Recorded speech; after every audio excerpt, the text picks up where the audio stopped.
नमस्कार दोस्तों, आज बात करते हैं कि बांग्लादेश के मोहम्मद यूनुस के प्रधानमंत्री मोदी से बात करने के लिए रिक्वेस्ट करने को भारत सरकार द्वारा मना कर दिया गया।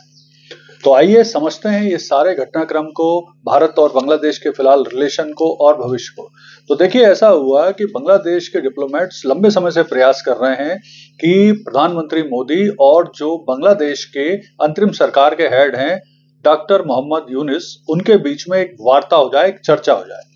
और इसी कड़ी में क्या हो रहा है कि एक बिम्स्टेक की बैठक थाईलैंड की राजधानी बैंकॉक में 2 से 4 अप्रैल 2025 के बीच में आयोजित होना थी। तो बांग्लादेश के डिप्लोमेट्स ने पुनः भारतीय अधिकारियों से अनुरोध किया कि वहां पर इसी बैठक की साइडलाइन पर मोदी जी और यूनुस के बीच में एक वार्ता हो जाए, जिसे भारत सरकार ने मना कर दिया कि ऐसी कोई वार्ता की उनकी कोई प्लानिंग नहीं। तो पहले तो हम समझते हैं कि आखिर ये मोहम्मद यूनुस कौन है और भारत के संबंध क्यों बांग्लादेश से पिछले 1 साल में बहुत खराब हो रहे हैं, क्या सारी घटनाओं को समझते हैं। तो देखिए, डॉक्टर मोहम्मद यूनुस एक अर्थशास्त्री हैं। 1940 में इनका जन्म हुआ था। ये लगभग 84-85 वर्ष के हैं फिलहाल।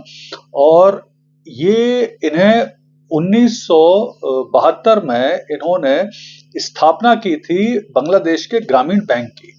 और उसके बाद इनको 2006 में नोबेल शांति पुरस्कार भी प्राप्त हुआ है। ये काफी समय तक अमेरिका और वेस्टर्न कंट्रीज में रहे हैं।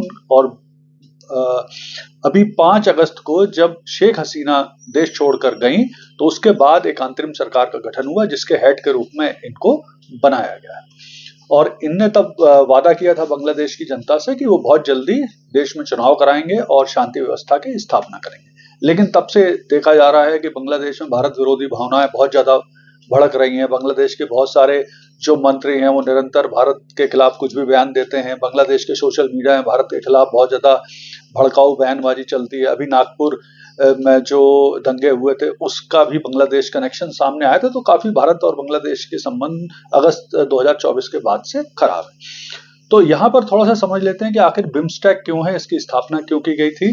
तो देखिए, बिम्स्टेक की स्थापना बैंकॉक डिक्लेरेशन 1997 के अंतर्गत की गई थी। इसका जो फुल फॉर्म होता है वो होता है bay of Bengal initiative for multi sectoral technical and economic cooperation. तो ये 7 देशों का एक संगठन है जो बे ऑफ बंगाल क्षेत्र में, बंगाल की खाड़ी क्षेत्र में स्थित जो भारत, म्यांमार, बांग्लादेश, श्रीलंका, थाईलैंड, नेपाल और भूटान देश हैं, इनका एक संगठन है। और ये सदस्य देशों के बीच में बहुत सारी आर्थिक सांस्कृतिक गतिविधियों को करने के लिए बनाया गया। अब बांग्लादेश को क्या नुकसान हो सकता है अगर भारत इनके साथ वार्ता नहीं करता है। तो देखिए, सबसे पहले तो हम भारत की जो कंसर्न है, जो मांग है, वो समझे। तो भारत अगस्त से निरंतर मांग कर रहा है बांग्लादेश से कि जो बांग्लादेश में माइनॉरिटीज हैं, विशेष तौर पर हिंदू और अन्य माइनॉरिटीज हैं, उन पर जो अत्याचार हो रहे हैं उसे रोका जाए। इसके अलावा जो सोशल मीडिया में भारत विरोधी भावनाएं भड़क रही हैं, भड़काई जा रही हैं, उसे रोका जाए। बांग्लादेश के जो विभिन्न मंत्री अलग अलग समय भारत के खिलाफ बयान देते हैं, उसे रोका जाए।